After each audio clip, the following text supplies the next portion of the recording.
नमस्कार, आप देख रहे हैं देश का सवाल और मैं हूं आपके साथ राकेश टंडन। अब की बार केंद्र में किसकी सरकार? क्या मोदी प्रधानमंत्री बनेंगे लगातार तीसरी बार, या विपक्ष से इस बार हो पाएगा कोई नया चमत्कार?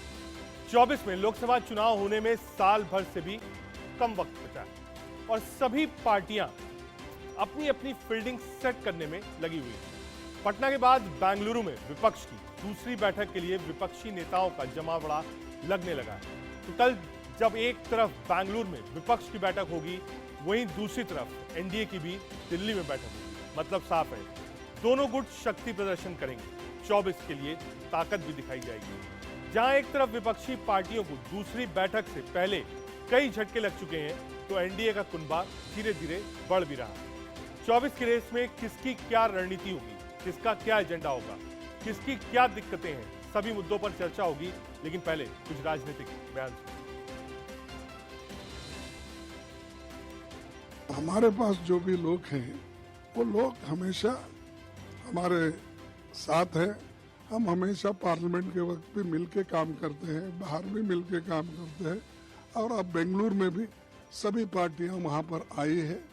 हम जो कर रहे हैं वो देख के वो घबरा गए। महागठबंधन, actually there is no bandhan in this Mahagathbandhan and there is no Maha also. Their sole aim is to bring down Modi, which is just impossible.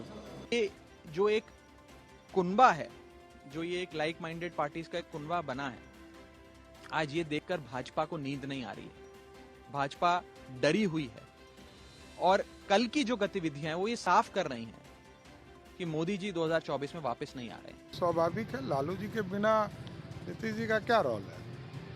Nitish ji Bihar की राजनीति के लिए फैक्टर नहीं है, एकदम स्पष्ट जानिए। लालू जी का है, लालू जी से लड़ लेंगे, ठीक ठाक से लड़ेंगे, आराम से, कहीं कोई इशू नहीं है। उसमें जिस तरह से मीटिंग करते हैं और मीटिंग के बाद बाहर जाकर बोलते हैं एक दूसरे के खिलाफ, तो इससे तो सीधा सीधा है कि सब लोगों के मन में, जो भी विपक्ष के लोग हैं, सिर्फ सत्ता की कुर्सी दिख रही है। मोदी हटाओ, इसके अलावा कोई उनका एजेंडा तो है नहीं। 100%, 99 भी नहीं। आपको लगता है आज के बाद से राजनीतिक की दिशा बदल जाएगी पूरी, और 24 के लिए आप लोगों के लिए फायदेमंद रहेगा? 24 की दिशा बदलेगी। विपक्ष की बैठक में कई सवाल होंगे, कई मुद्दों पर चर्चा होगी, लेकिन 3 मुख्य एजेंडा क्या होगा, इस पर एक नजर डालते हैं। सीधे चलते हैं अपने ग्राफिक्स स्टूडियो, वहां समझने की कोशिश करेंगे कि आखिर मेन एजेंडा क्या है इस मीटिंग का। सीधे ग्राफिक्स स्टूडियो, पहला एजेंडा क्या होगा इस मीटिंग का?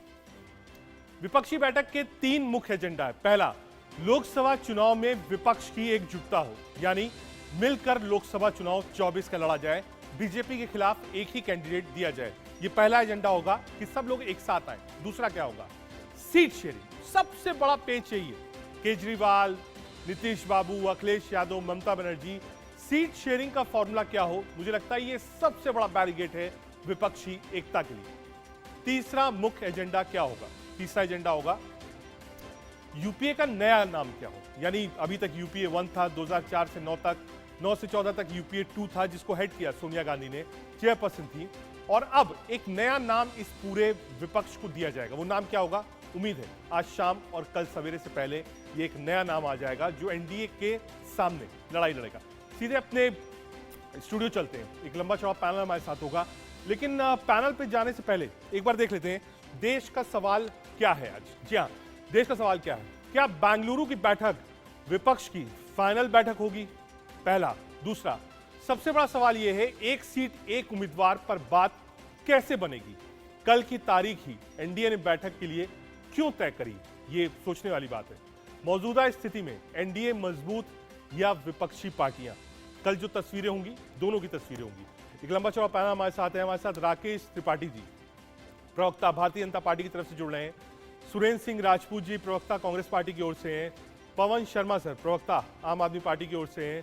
प्रोफेसर भुवन भास्कर जोशी जी, प्रवक्ता एसपी की ओर से हैं। संजय गुप्ता जी, प्रवक्ता शिवसेना की तरफ से हैं। और हमारे साथ Jayaprakash Ramaiah, executive editor India News Bangalore से जुड़ रहे हैं। सीधे उनके पास चलेंगे।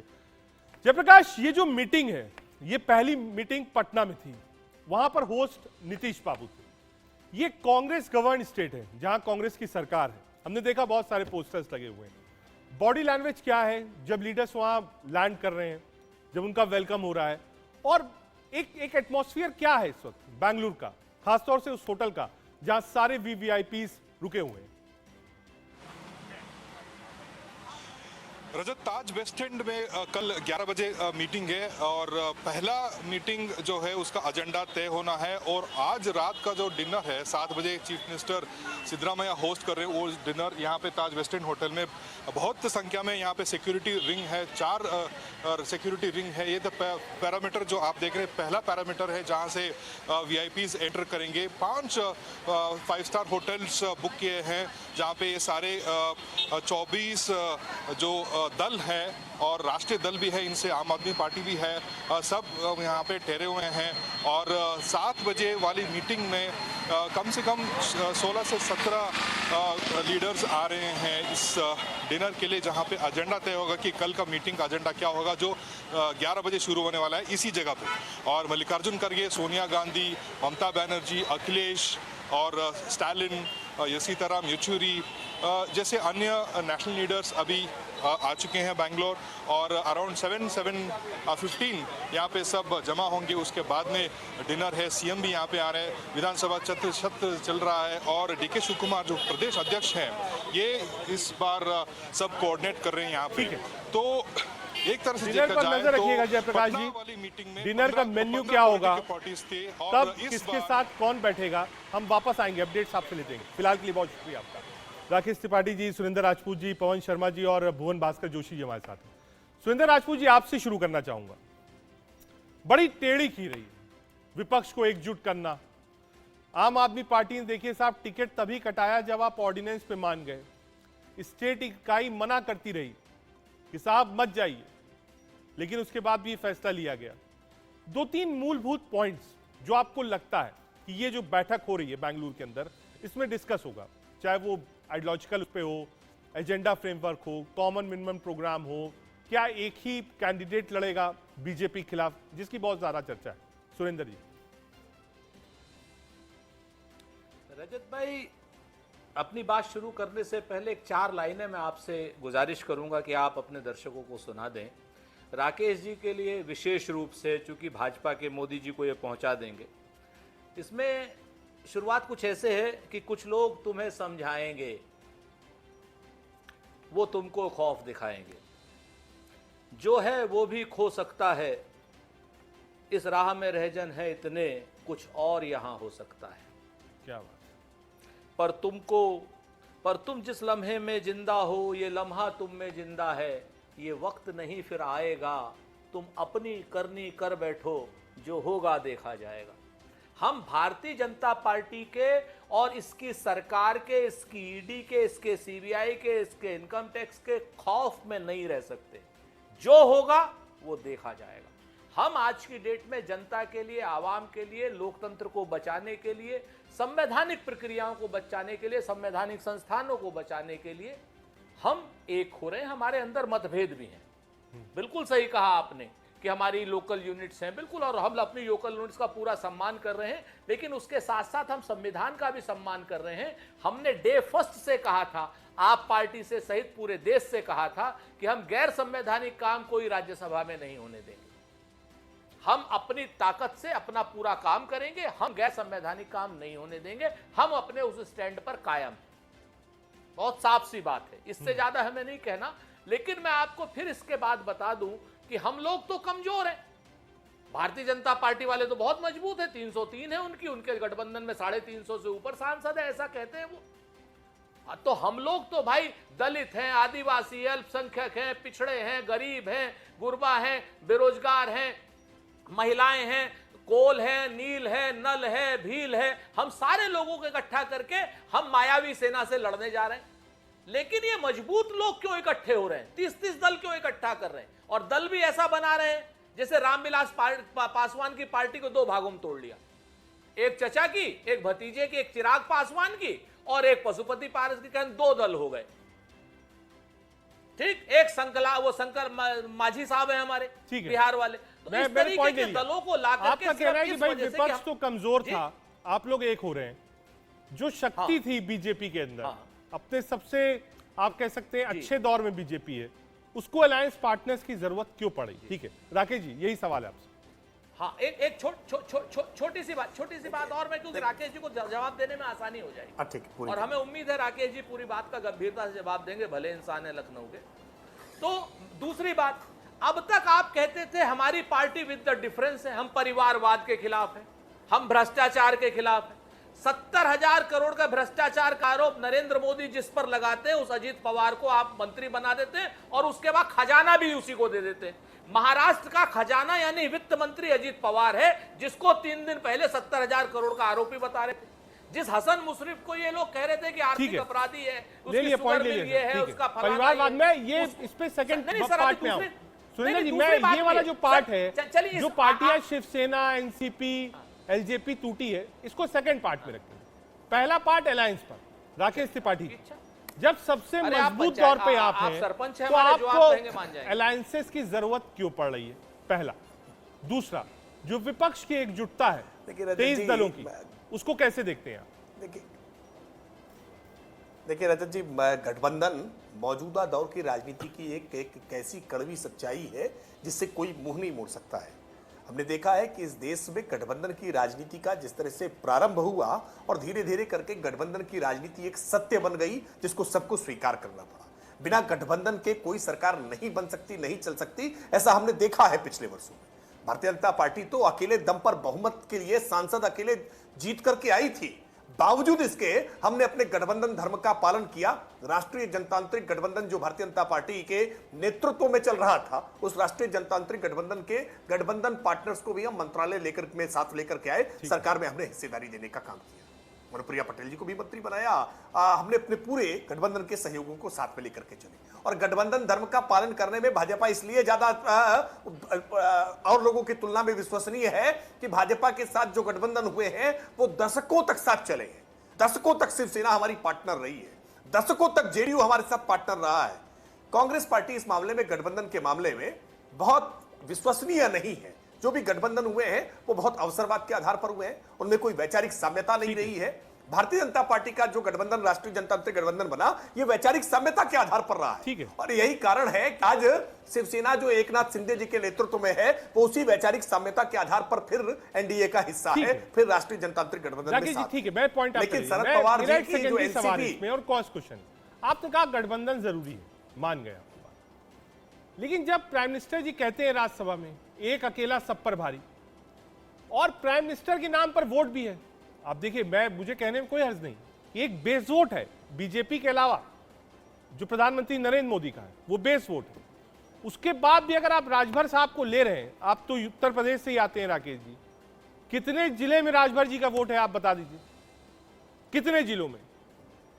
देखिए, हम ये मानते हैं रजत जी कि जिसका जिस प्रकार का भी सामाजिक प्रभाव है, क्षेत्रीय प्रभाव है, वो राजनीतिक आकांक्षाओं को कहीं से पूरा करने का काम कर रहा है किसी भी वर्ग की, तो निश्चित तौर पर उसको साथ लेना चाहिए। ठीक है। और वो सभी लोग जो देश की बेहतरी के लिए चाहते हैं, जो चाहते हैं कि 2024 में एक ऐसी सरकार पुनः बने जिसने गरीब कल्याण योजनाओं को जिस तरह से जमीन पर लागू करने का काम किया है, वो और निरंतर आगे बढ़े, ऐसी सोच रखने वाले हर राजनीतिक दल का राष्ट्रीय जनतांत्रिक गठबंधन में, एनडीए में स्वागत है। और इसी सोच के तहत आज ओम प्रकाश राजभर जी की पार्टी भी आई है, अलग अलग दलों के कुछ नेता भी साथ में आ रहे हैं। आज उत्तर प्रदेश में दारा सिंह चौहान भी ज्वाइन हुए हैं। मैं दूसरी बात कह रहा हूं, आज जो विपक्ष का मेल हो रहा है, ये विपक्ष का मेल तो विरोधाभासों से जुड़ा हुआ है। आखिरकार टीएमसी का विरोध वहां की राजनीतिक स्थानीय इकाई कांग्रेस की कर रही है, उसके बावजूद टीएमसी के साथ गठबंधन करने पर आमदा है। यानी स्थानीय इकाई की आकांक्षाओं पर पानी फेर करके आप कोई गठबंधन करेंगे तो उसका परिणाम जमीनी स्तर पर नहीं दिखाई पड़ेगा। आप आम आदमी पार्टी के खिलाफ अगर आपकी स्थानीय इकाई कह रही है कि गठबंधन नहीं होना चाहिए, फिर भी आप गठबंधन करने का प्रयास करेंगे, परिणाम नहीं मिलेगा। भारतीय जनता पार्टी का जहां भी गठबंधन हुआ है वहां कहीं विरोधाभास नहीं है, वहां एकजुटता के साथ। और आप देखेंगे कि एनडीए में जो भी दल शामिल होता है, किसी राज्य इकाई ने कहीं विरोध नहीं किया है। जो स्टेट वाइज, स्टेट और नेशनल में जो इकाइयां हैं उसमें अंतर है। आ रहा हूं सुरेंद्र जी, आ रहा हूं, एक मिनट ओपनिंग कमेंट ले लूं। भुवन भास्कर जोशी साहब भी हैं, प्रोफेसर हमारे साथ। जोशी साहब, राजभर जी तो गए, टाटा बाबाए हो गए बिल्कुल। पिछला चुनाव में लगातार अखिलेश जी के साथ रथ पे चल रहे थे और कह रहे थे अखिलेश जी सरकार बना रहे हैं। तो क्या ये माना जाए कि ये जो छोटे दल हैं, आप इन पर विश्वास नहीं कर सकते? ये बाद में कहां चले जाएं आपको नहीं पता हो। पहला पार्ट में। दूसरा पार्ट, आज वहां पर एक तरफ एजेंडा की बात होगी, अलायंस का नाम क्या हो इस पे ही बातचीत होगी। बातचीत कल सीट शेयरिंग को भी लेकर होगी, विधानसभा चुनाव में और लोकसभा चुनाव में। तो मामला फिर उसी चौराहे पर आ जाता है। उत्तर प्रदेश 80 सीटें, मान लीजिए जयंत चौधरी आज पहुंचते हैं, उनका नाम है उस लिस्ट में, कांग्रेस पार्टी है और अखिलेश यादव जी, 3 बड़े दल। ये जो अलायंसेस की बात होगी उसमें नेता एक तरफ बैंगलोर में है, स्टेट इकाई यहां पर है। मैंने कहीं पढ़ा, कांग्रेस के जो अध्यक्ष थे उन्होंने एक इंटरव्यू में कहा कि वो पूरी 80 सीट लड़ना चाहते हैं। जोशी जी, देखिए, पहले तो हमें समझना पड़ेगा कि कोई भी अलायंस बनता है उसके 2-3 कारण होते हैं, और वो कारण क्या है मैं आज आपको बताऊं, जिसके लिए विपक्ष एक साथ इकट्ठा हुआ है। हमें लगता है कि जो आदरणीय मोदी जी की सरकार है उसमें देश बचाने के लिए, लोकतंत्र को बचाने के लिए और संविधान को बचाने के लिए हम सब लोग इकट्ठा होते हैं। और आज जो जवाब देना है वो भारतीय जनता पार्टी को जवाब देना है कि आपको याद होगा 2014 में जो ये मुद्दे लेकर आए थे वो जनता के बीच में कितने सरोकार हुए, चाहे वो 2 करोड़ नौकरी का था, चाहे किसान की आय का दुगनी का था, 15 लाख अकाउंट में था, काला धन का था, जो सांसदों ने गोद लिए थे, महंगाई का आलम आप टमाटर, जीरा, नींबू सब आप बता ही रहे। बीजेपी ईडी के जो डायरेक्टर है उसको जो है सुप्रीम कोर्ट ने फटकार लगाई है सरकार की, क्यों उनका कार्यकाल बार बार बढ़ाया जा रहा है। ये सारे मुद्दे ऐसे हैं जिन पे आज इनको जवाब देने की बात है। अभी मैं भारतीय जनता पार्टी के साथी की गठबंधन की बात सुन रहा था तो मुझे बड़ा आश्चर्य होता है, गठबंधन पे कैसे इतनी बड़ी बड़ी बातें कर लेते। आप देखिए वहां पर जो है इन्होंने क्या करने का काम करा, वीआईपी पार्टी के 4 विधायक थे, 3 विधायकों को अपने साथ तोड़ के काम करा। इसके अलावा आप देखिए रामविलास पासवान जी के पुत्र को अलग और चाचा को अलग, एक ही पार्टी को तोड़ने का काम करा, आप दोनों को अलग अलग सिरे से एनडीए में शामिल करने का काम कर रहे थे। तो ये किस तरह से अलायंस का ध्यान रखते हैं ये बताने को काफी है। मैं आपको इसके साथ साथ बहुत जिम्मेदारी से बताना चाहता हूँ, जो हमारे जो माननीय अखिलेश यादव जी ने जो कहा है कि एनडीए का मुकाबला पीडीए करेगा, पिछड़ा, दलित, अल्पसंख्यक, ये जो अल्पसंख्यक मुस्लिम है ये लगातार विक्टिम है भारतीय जनता पार्टी की जब से सरकार आई है, और यही जवाब एनडीए को देने का काम करे। ठीक है, पवन जी के पास। पवन जी, आप पहली लड़ाई जो थी अलायंस वाली, जो धर्म युद्ध था, उसमें कांग्रेस पार्टी हार गई मैं कहूंगा, या कांग्रेस पार्टी ने आपकी बात मान ली। आप अडिग थे कि साहब ऑर्डिनेंस पर पहले हामी भरिए तभी टिकट कराएंगे, हो भी गया साहब, अनाउंसमेंट हुआ, आप लोग वहां रहेंगे भी। लेकिन 2 चीजें जो एक स्टेट इकाई है, संदीप दीक्षित जी, अजय माखन जी, वो विरोध कर रहे हैं इस बात का। दूसरी, थोड़े समय बाद प्रॉब्लम बिल्कुल सामने खड़ी होगी। एक तरफ आप वहां बैठक करेंगे तो क्या जो आने वाला चुनाव है, विधानसभा की बात करिए, लोकसभा तो आगे है, राजस्थान, मध्य प्रदेश, छत्तीसगढ़, केजरीवाल साहब वहां पर भी प्रचार कर रहे हैं, रैलीज कर रहे हैं, रोड शोज कर रहे हैं, तो क्या आपकी उम्मीद होगी कि वहां पर भी अलायंस हो? कांग्रेस पार्टी अगर लड़ रही है, सरकार में है या विपक्ष में है, वो भी आपके साथ सीट साझा करें? पवन जी, देखिए रजत, सबसे पहले मैं कहना चाहूंगा ये लड़ाई किसी हार जीत की लड़ाई नहीं, ये देश को जीतने की लड़ाई है। आज देखिए, आपके माध्यम से उन तमाम सारी पार्टी को धन्यवाद देना चाहता हूं जिन्होंने भारतीय जनता पार्टी के चुनाव हारने के बाद बौखलाहट में अध्यादेश लाके दिल्ली सरकार की शक्तियों को छीनने का काम किया, दिल्ली के 2 करोड़ लोगों का अपमान किया। उन सब देशभक्तों को मैं धन्यवाद देना चाहता हूं जिन्होंने अरविंद केजरीवाल जी का साथ दिया भारतीय जनता पार्टी के काले कानून को गिराने के लिए। दूसरी बात, आज ये लड़ाई बहुत बड़ी लड़ाई है, कोई किसी राज्य की लड़ाई नहीं है। आज ये लड़ाई हमारे देश के संविधान को बचाने की लड़ाई है, हमारी ये लड़ाई देश के जनतंत्र के मूल्यों को बचाने की लड़ाई है। भारतीय जनता पार्टी चुनाव हारने के बाद जिस अहंकार में गुंडागर्दी कर रही है, जहां भी ये लोग चुनाव हारते हैं उस राज्य की राज्य सरकारों को परेशान करने का काम करते हैं। सीबीआई, ईडी, राज्यपाल, उपराज्यपाल, सारे तंत्र को लगा के उन सरकारों को खत्म करने का काम करते हैं। महाराष्ट्र आपके सामने उदाहरण है, कई सारे ऐसे राज्य हैं, दिल्ली आपके सामने है, जहां भारतीय जनता पार्टी ने गुंडागर्दी करी, उस पे सारी पार्टी को मिनिमम एक प्रोग्राम के तहत आज इकट्ठा किया गया। मैं ये मानता हूं कि 2019 में देखिए भारतीय जनता पार्टी का मैं कुछ इतिहास बता रहा हूं आपको। मुझे लगता है कि आजादी के बाद 75 साल के इतिहास में सबसे कमजोर सरकार कोई आई है तो भारतीय जनता पार्टी सरकार आई है, क्योंकि इनसे कोई सवाल करता है उस सवाल से घबरा जाते हैं, इनसे कोई जवाब मांगता है उसको जेल में डाल देते हैं। मुझे लगता है कि 2019 में भारतीय जनता पार्टी को मात्र 37% लोगों ने वोट दिया था, मतलब 63% लोग तब भी भारतीय जनता पार्टी के खिलाफ थे। और आज का जब आंकड़ा आगे बढ़ रहा है तो भारतीय जनता पार्टी का आंकड़ा बहुत ज्यादा खतरनाक स्थिति में है। देश के लोगों को उम्मीद थी कि 18 करोड़ युवाओं को रोजगार देंगे, देश को उम्मीद थी महंगाई कम करेंगे। अलायंस पर पवन जी जो मैंने सवाल पूछा है एक बार उस पर भी बोल दीजिए।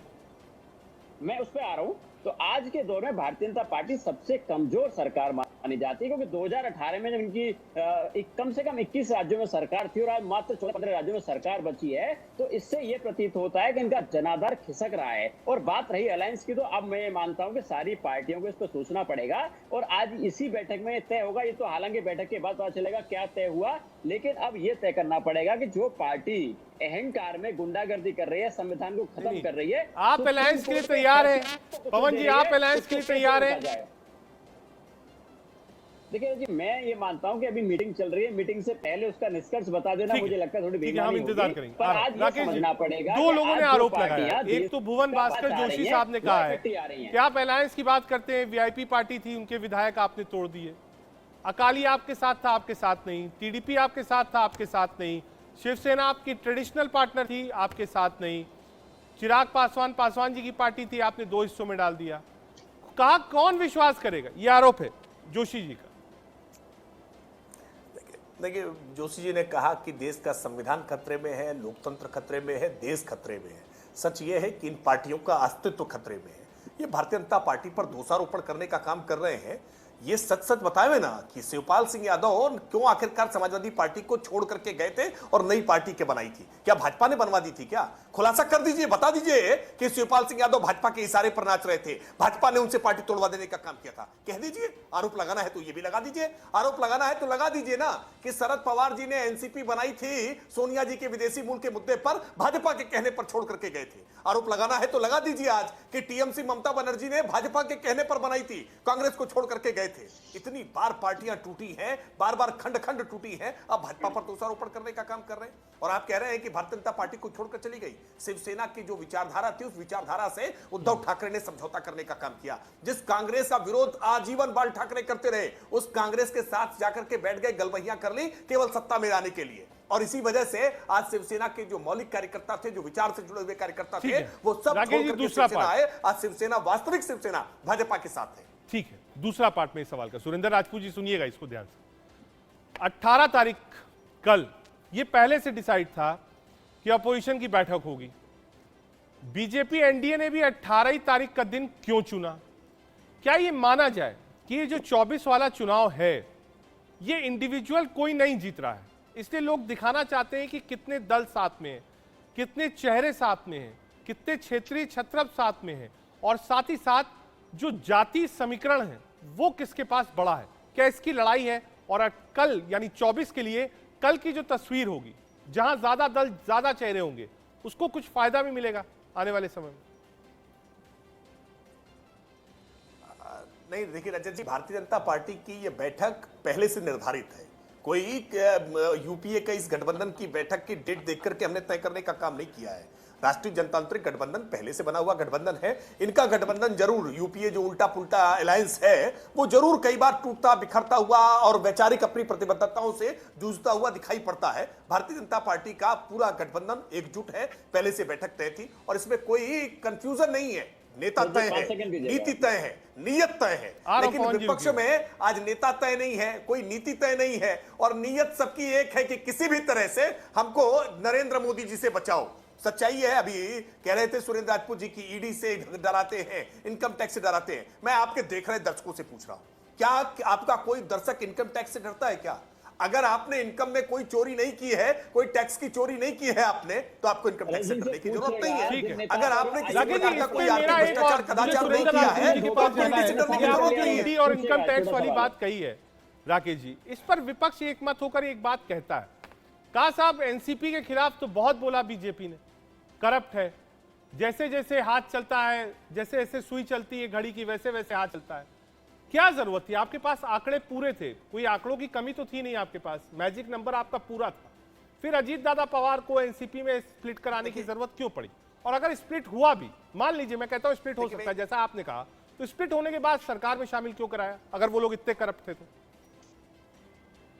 मंत्री भी बनाया। एक बात को स्पष्ट कर देता हूं, भारतीय जनता पार्टी किसी भी स्थिति में करप्शन से किसी प्रकार का कोई समझौता नहीं कर सकती है। अगर करप्शन में संलिप्त कोई भारतीय जनता पार्टी का नेता कार्यकर्ता, पवन जी आ रहा हूं मैं, आपकी टर्न में मैं आऊंगा। भारतीय जनता पार्टी उस पर कार्रवाई करने से पीछे नहीं हटेगी। भारतीय जनता पार्टी का नेतृत्व पूरी तरह से पाक साफ है।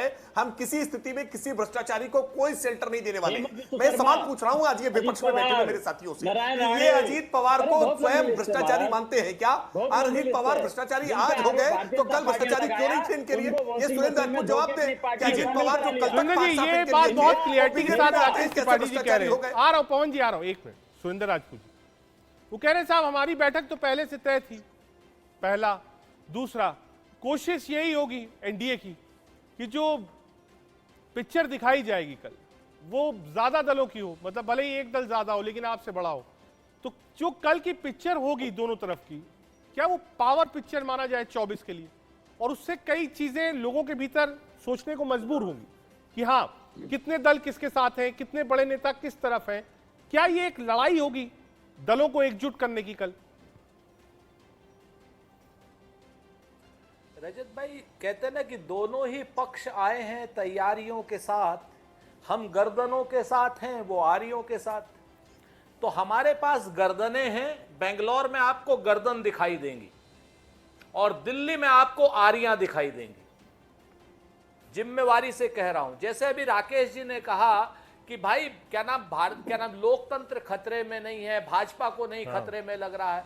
सच बात है राकेश भाई, भारतीय जनता पार्टी को छोड़ करके बाकी सब लोग खतरे में हैं, ये बात सच है। और भारतीय जनता पार्टी में भी आप जैसे लोग खतरे में हैं। वो सब लोग खतरे में हैं जिनके पास न धन है, न बल है, न पद है, न प्रतिष्ठा है। आपके यहां पद प्रतिष्ठा किसके पास है? हेमंत बिस्व शर्मा के पास, ज्योतिरादित्य सिंधिया के पास। भी आपने 4 अध्यक्ष बनाए, वो भी 3 कांग्रेसी बना दिए। आप लोग दरिये बिछाओगे, तो आप समझ लो इस बात को। दूसरी बात आपने कही थी कि साहब हम लोग जो है बड़ा क्या नाम गठबंधन कर रहे हैं, बड़े ओम प्रकाश जाति जनगणना का क्या हुआ? आप हो तैयार उसके लिए? तीसरी बात आपने कही भ्रष्टाचार पर कार्रवाई करेंगे। हमने नहीं कहा अजीत पवार भ्रष्टाचारी है, हमने नहीं कहा था नारायण राणे भ्रष्टाचारी है, हमने नहीं कहा था हेमंत बिस्व शर्मा भ्रष्टाचारी, हमने बिल्कुल नहीं कहा था मुकुल राय भ्रष्टाचारी। आपने कहा था, आपने ईडी के छापे मारे थे, आपने सीबीआई के छापे मारे थे, आपने इनकम टैक्स के छापे मारे थे। उसके बाद आपने कहा था वो भ्रष्ट हैं, जेल भेजेंगे। छगन भुजबल को जेल में रखा आपने, उसके बाद उसी छगन भुजबल को आप मंत्री बना के रख रहे हो। किस मुंह से आप बात करते हो भ्रष्टाचार की? उसके बाद परिवारवाद की आप किस मुंह से बात करते हो? रामविलास पासवान की पार्टी परिवारवादी नहीं, चूंकि आपके साथ में है, ठीक है। अजीत पवार परिवारवादी नहीं, चूंकि आपके साथ में है। शिंदे परिवारवादी नहीं, चूंकि आपके साथ में है।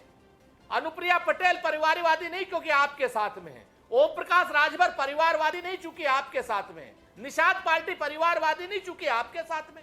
और कांग्रेस पार्टी परिवारवादी है। ये 2024 में आपको जवाब मिलेगा जनता से। और राकेश जी रिप्लाई दे रही है, फिर जाना है पवन जी के पास। इनकम टैक्स से कौन डरता है?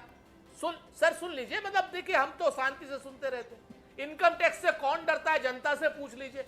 रजत भाई जिम्मेवारी से कहता हूं कि आप एक पोल करा लीजिए, आपका तो करोड़ों लोग देखते हैं चैनल, कि इनकम टैक्स ईडी और सीबीआई से आम आदमी डरता है कि नहीं, हां या ना? आपको जवाब मिल जाएगा। जो जवाब आपका वो हमारा। ठीक है। राकेश त्रिपाठी भी लिखेंगे हां। राकेश जी आप इस समय फंस चुके हैं, हताश हैं, निराश हैं। आप क्यों दिखाना चाहते हैं कि आप राकेश जी रिप्लाई कर दिए, फिर पवन शर्मा जी के पास 1/2 करके। राकेश त्रिपाठी, ये जो आप बात करते हैं ना, ये आप हताश हैं, निराश हैं। सुरेश जी ने सवाल उठाया, लोकतंत्र की हत्या कर चुके हैं, मायावी शासन है आपका। अब बस ठीक, आपने सवाल पूरा कर लिया, अब मैं जवाब देता हूं। आपने सवाल उठाया कि भारतीय जनता पार्टी बाहर से दल से आए हुए लोगों को, विशेष तौर पर कांग्रेस से आए हुए लोगों को तवज्जो देने का काम कर रही है। ये सवाल आप तब उठाते जब उत्तर प्रदेश में सुरेंद्र राजपूत जी को कांग्रेस का अध्यक्ष बना लिया होता। सच्चाई यह है कि पुराने कांग्रेसी सुरेंद्र राजपूत जी हैं, लेकिन इनसे काम प्रवक्ता का ही लिया जाएगा, अध्यक्ष तो ब्रजलाल खाबरी को बनाया जाएगा। पुराने कांग्रेसी जन्मजात कांग्रेसी हैं, जानते होंगे सुरेंद्र राजपूत जी। नकुल दुबे को प्रांतीय अध्यक्ष बनाया जाएगा क्योंकि पुराने जन्मजात कांग्रेसी हैं। अरे भाई, आपकी अपनी शर्ट, आपकी कमीज किस तरह की है उसको देखे बिना अपनी कांग्रेस संभाल नहीं पा रहे हैं, भाजपा पर आरोप लगा रहे हैं। हेमंत विश्व शर्मा जमीनी कार्यकर्ता थे और बयान सुनिए उनका, याद करिए कि जब हेमंत विश्व शर्मा मिलने गए राहुल गांधी से तो राहुल गांधी अपने पिद्दी को बिस्कुट खिला रहे थे। यानी जब नेतृत्व तो ऐसा हो जो जमीनी कार्यकर्ताओं पर, जिनका जनता पर भरोसा है, जिनका जनता के साथ विश्वास है, उनके साथ संवाद नहीं करेंगे, आप आंतरिक लोकतंत्र नहीं रखेंगे, तो निश्चित तौर पर ऐसे जमीनी कार्यकर्ता अगर भाजपा के साथ जुड़ेंगे तो भाजपा उनको पूरा मान देगी, पूरा सम्मान देने का काम करेगी। हम आंतरिक लोकतंत्र के साथ चलते हैं, परिवारवादी दल नहीं है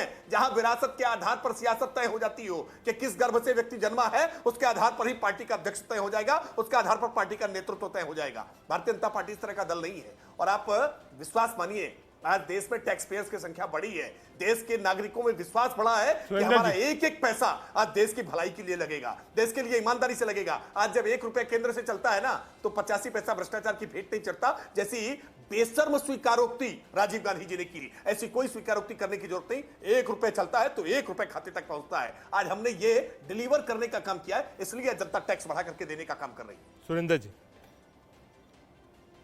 कौन सा टैक्स बढ़ाया है? 2014 से निकालिए ना, टैक्स पेयर की, इनकम टैक्स डालने वालों की संख्या बढ़ी है, टैक्स कहां से बढ़ गया? टैक्स तो घट रहा है बड़े भाई।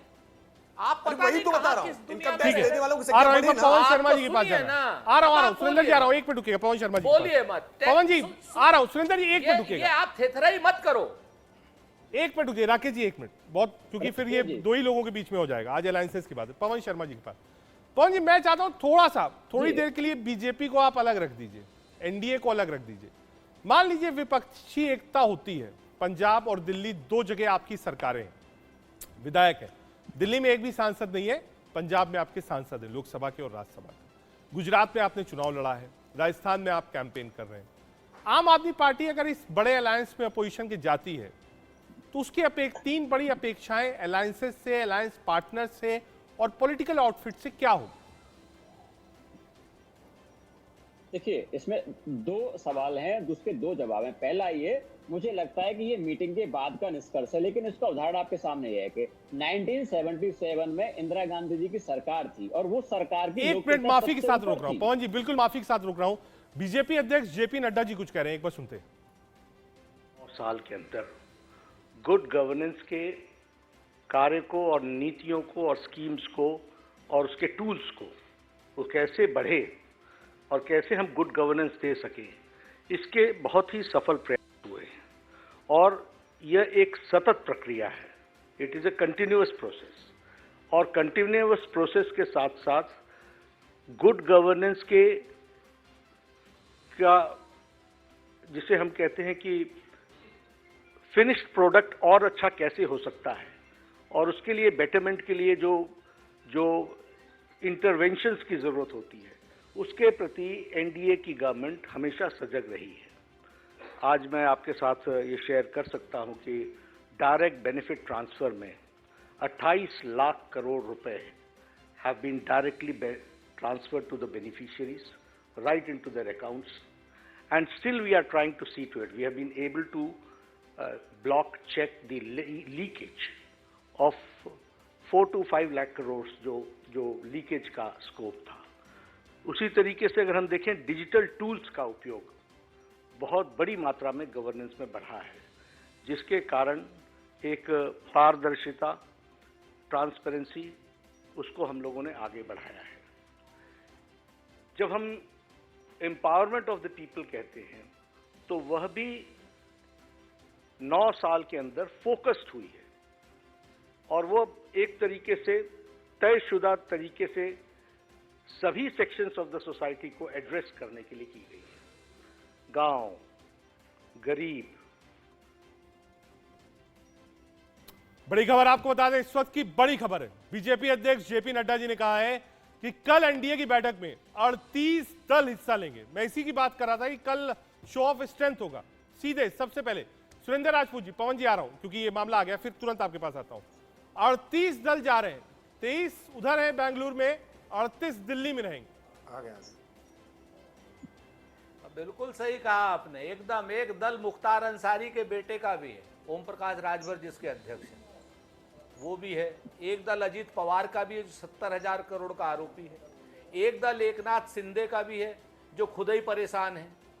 एक दल मुझे नहीं पता और किस किस के हैं, लेकिन ये सारे ऐसे ऐसे दल, एक दल चाचा भतीजा का भी 2 दल के 1/2 कर दिए, एक दल मांझी का भी है। हमने कहा ना कि आप आर्यों के साथ दिल्ली में रहिए, हम गर्दनों के साथ बेंगलोर में हैं। बहुत जल्दी और से यकीन रिस्पॉन्स मानिए, 38 दल जनता के बटा 2 वाले दल है, आधा गठबंधन इधर है आधा उधर है। पार्टियां आपने तोड़ी, पासवान जी की 1/2, अब दोनों आपके साथ है तो आप 38 नहीं 48 हो जाएगी। जल्दी जवाब दिए, पवन जी के पास जाना है। देखिए, भारतीय जनता पार्टी का एनडीए का कुनबा, इनका ग्राफ लगातार बढ़ रहा है और यूपीए लगातार कमजोर होती जा रही है। पहले ही मतभेदताओं से घिरी हुई है, पहले ही विरोधाभासों से घिरी हुई है। बैठक खत्म नहीं होती है, शर्तें उससे पहले निकल कर आ जाती हैं। पटना की बैठक में सर्वसम्मति से निर्णय लिया गया था कि राहुल गांधी का विवाह हो जाना चाहिए और सब मिलकर के बाराती निकलेंगे। मुझे लगता है बेंगलोर की बैठक में कल क्या शायद हो सकता है, वास्तविकता में यूपीए की बैठक केवल अपनी जो फ्रस्ट्रेशन है उसको निकालने के लिए है, किसी प्रकार की कोई एका नहीं हो सकती है। भारतीय जनता पार्टी के विचारधारा के आधार पर अपनी राष्ट्रीय जनतांत्रिक गठबंधन को मजबूत करने का काम कर रही है। मैं जिस बात को फिर दोहरा रहा हूं कि हमारी किसी स्थानीय इकाई में किसी प्रकार का कोई मतभेद नहीं है। कैसे संभव हो सकता है कि सीपीआई सीपीएम एक साथ मिलकर के उस टीएमसी के साथ बैठेगी? उसी पर आ रहा हूं, आप उस पर आ रहा हूं। एक बार पवन जी के पास आम आदमी पार्टी पवन जी, दिल्ली में जो मैंने 2 सवाल पूछा था क्योंकि प्रेस कॉन्फ्रेंस आ गई नड्डा जी की और वो भी अलायंस में समाजवादी पार्टी मुझे जाना लगा। कांग्रेस आ रहा हूं राकेश जी, 1 मिनट में आ रहा हूं। राकेश जी आ रहा हूं, 1 मिनट में। पवन शर्मा जी, हो सकता है ये केवल फोटो अपॉर्चुनिटी ही बनकर के रह जाएगी, लेकिन एनडीए कल अपनी ताकत दिखाएगा क्योंकि पार्टी के 9 साल से मन की बात सुन रहे हैं। राकेश जी, अगर आपको मेरी आवाज मिल रही है, मैं आ रहा हूं, मैंने आपका व्यू पॉइंट ले लिया। 1 मिनट, पवन शर्मा जी के पास। पवन जी, मैंने 2 राजनीतिक सवाल आपसे पूछे, उसका जवाब। जी, मैं वही कहना चाह रहा हूं कि भारतीय जनता पार्टी अपने दौर की सबसे कमजोर पार्टी बन गई है और इसी वजह से पवन जी देखिए, मैंने पिछली बार भी पूछा था, मैं माफी के साथ हूं, मैं बहुत स्ट्रेट फॉरवर्ड सवाल आपसे पूछा। आम आदमी पार्टी की अपेक्षा जो पॉलिटिकल आउटपुट्स रहेंगे आज से कल तक में, उनसे क्या होगी? पहला, आम आदमी पार्टी इस अलायंस में जा रही है, पहली बार अलायंस में जा रही है, उसकी अपेक्षा क्या होगी कि अलायंस में जाने से उसको क्या मिले? देखिए रजत जी, हमारे लिए, मैंने पहले कहा कि हमारे लिए देश सर्वोपरि है। भारतीय जनता पार्टी आज निरंकुश शासन के तौर पे सारे के सारे हमारे संविधान को, संवैधानिक मूल्यों को, जनतांत्रिक मूल्यों को, सबको खत्म करने में लगी हुई है। जहां ये चुनाव हारते हैं वहां की राज्य सरकार को गिराने का काम करते हैं, सीबीआई ईडी सारे तंत्र के माध्यम से सब कुछ इनके नैतिक मूल्यों को खत्म करने का ये लोग काम कर रहे हैं। हमारे लिए देश सर्वोपरि है। आज इनकी गुंडागर्दी को रोकना जरूरी है। और आज देखिए, दिल्ली का उदाहरण आपके सामने था, दिल्ली में किस तरह से उन्होंने सुप्रीम कोर्ट के फैसले कुचला और संविधान को तार-तार किया। तो आज अगर ये दिल्ली का उदाहरण अकेला नहीं है, अगर दिल्ली का उदाहरण पास हो जाता, दिल्ली का ये उदाहरण इनके सामने अगर एस्टेब्लिश हो जाता, तो हर राज्य में करते, ये पश्चिम बंगाल में करते, पंजाब में करते, केरला में करते, उस राज्य में जहां चुनाव में जीत पाते, उन राज्य सरकारों को गिराने का काम करते, उन राज्य सरकारों को पंगु बनाने का काम करते। आज हमारे सामने देश का मुद्दा ये है कि देश को बचाया कैसे जाए। जो हमारे संविधान निर्माताओं ने जो संविधान लिखा, उसको भारतीय जनता पार्टी तानाशाही में खत्म कर देगी, तो हमारे जनतांत्रिक तिवारा सवाल पूछ रहा हूं, अलायंस से आम आदमी पार्टी की उम्मीद क्या है? क्या चाहते हैं आप लोग अलायंस से, अपोजिशन लीडर्स? नहीं, बिल्कुल साफ है, भारतीय जनता पार्टी की गुंडागर्दी को, तानाशाही को रोकना होगा। 2019 में भारतीय जनता पार्टी को मात्र 37% लोगों ने वोट दिया, 63% लोग तब भी खराब थे। बीजेपी को रोकना है, ठीक है, एक ही कॉमन मुद्दा है सभी लोग, ठीक है। डॉक्टर भुवन भास्कर जोशी जी के पास जाना है। जोशी जी, थोड़ा सा एक कदम आगे बढ़ जाइए, अब तो अलायंस हो गया है। एक सवाल केवल जोड़ूं। आ रहा हूं राकेश जी, आ रहा हूं, 1 मिनट रुकिए, एक बार जोशी जी के पास चले, बहुत देर से नहीं गया हूं, बहुत बिल्कुल आप देखिए सन्नाटे में जोशी जी आए। जोशी जी, मैं थोड़ा ये समझना चाहता हूं, एक कदम आगे थोड़ा फॉरवर्ड कर देते हैं इस पूरी पिक्चर को। ये बैठक हो गई है, अब इसके बाद बैठक जो है वो चेन्नई में भी होनी है, बैठक उसके बाद बंगाल में भी होगी, कई जगह होगी। अगला निमंत्रण जो मेरी जानकारी है वो मुंबई में होगी, महाविकास आघाड़ी ने निमंत्रण दिया है सबको। मैं समझना चाहता हूं कि सीट शेयरिंग को लेकर क्या फॉर्मूला हो, क्या समाजवादी पार्टी की भी अपेक्षा होगी, हमेशा से रहती थी, नेताजी थे उस वक्त भी थी, अखिलेश जी की भी थी, कि यूपी से बाहर भी सीट लड़ी जाए, उत्तराखंड में लड़ी जाए, राजस्थान में लड़ी जाए, मध्य प्रदेश में लड़ी जाए, आपके विधायक वहां से जीते भी हैं। तो अलायंस में जो सीट शेयरिंग का फॉर्मूला हो वो किस आधार पर हो? सिटिंग गेटिंग वाला तो है नहीं, क्योंकि लगभग 80 से ऊपर परसेंटेज सीटें यूपी में बीजेपी के पास है, तो सिटिंग गेटिंग हो नहीं सकता, वापस आपको जाना पड़ेगा 9 और 14 वाले रिजल्ट पर, फर्स्ट और सेकंड पर। आपके हिसाब से अगर सीट शेयरिंग का फॉर्मूला हो खास तौर से यूपी में, तो वो किस आधार पर हो? देखिए, माननीय अखिलेश यादव जी ने स्पष्ट तौर पे कह दिया है कि जो जहां बड़े भाई की भूमिका में है, जो भारतीय जनता पार्टी को जहां हरा सकता है, उसको बड़े भाई की भूमिका अदा करनी चाहिए। निश्चित तौर पे उत्तर प्रदेश में मुख्य विपक्षी दल समाजवादी पार्टी है, और समाजवादी पार्टी के नेता माननीय अखिलेश यादव जी ये निर्णय लेंगे। ऐसे ही मैं आपको बताना चाहता हूँ, राजस्थान है, महाराष्ट्र है, यहाँ पर कांग्रेस लड़ाई में है, जहाँ पर कांग्रेस लड़ाई में है, गुजरात है, तो यहाँ कांग्रेस निर्णय लेगी। अब कलकत्ता में आ जाइए, बंगाल में आ जाइए, वहां पर आदरणीय ममता जी हैं, जो जहाँ छत्र मजबूत है, वहाँ मैं यही समझना चाहता था आपसे। आपने जो कहा कि वहां वो निर्णय लेंगे, तो यूपी में निर्णय आप लेंगे, आप मतलब समाजवादी पार्टी लेगी।